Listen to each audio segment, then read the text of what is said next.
Halo Fitness Mania, sekarang kita berbicara soal protein. Dari kata protein, protos atau primary yang artinya utama, building block, batu batanya sebuah bangunan. Contohnya misalnya kalau tubuh kita sebuah bangunan, maka batu batanya itu adalah proteinnya. Protein bisa kita dapat dari mana? Kalau Fitness Mania tahu, bisa dapat dari hewani dan juga nabati. Nah, biasanya kalau orang yang misalnya vegetarian tidak makan hewani, mengambil sumber-sumber proteinnya biasanya kebanyakan dari kacang-kacangan, seperti misalnya mungkin kacang hijau, kacang merah, kacang kedelai, kacang polong ya, atau turunan daripada kacang kedelai seperti misalnya tempe, tahu adalah salah satu yang sangat baik yang kami rekomendasikan ya.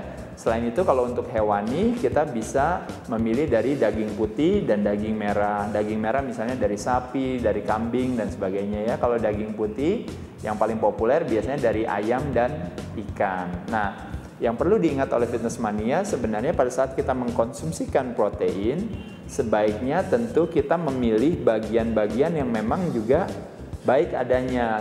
Misalnya kayak kita berbicara soal ayam, tadi kan ya kita memilih daging ayam.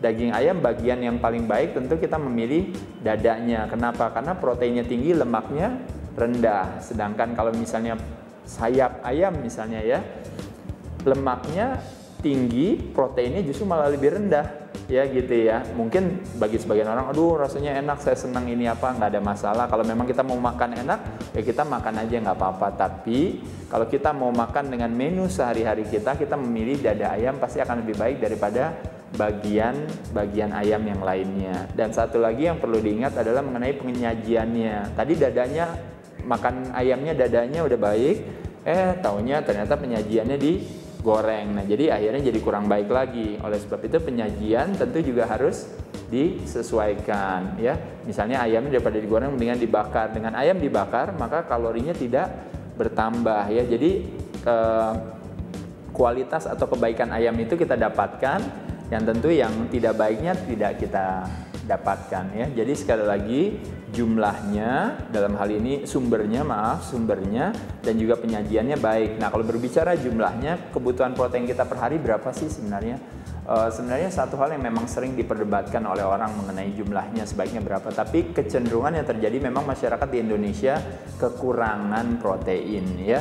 Berdasarkan mungkin secara umum di Indonesia 0,7 sampai 1 gram per kilogram adalah kebutuhan per hari dari protein itu sendiri ya, konsumsi kita proteinnya. Tapi kalau bagi kita yang aktif termasuk saya mungkin dan kawan-kawan yang aktif di fitness center, boleh kurang lebih dikalikan 2 berat badan kita atau 1 gram per pound. 1 kilogram sama dengan 2,2 pound ya. Jadi kira-kira beberapa hal yang bisa diingat oleh Fitness Mania kalau kita berbicara soal protein.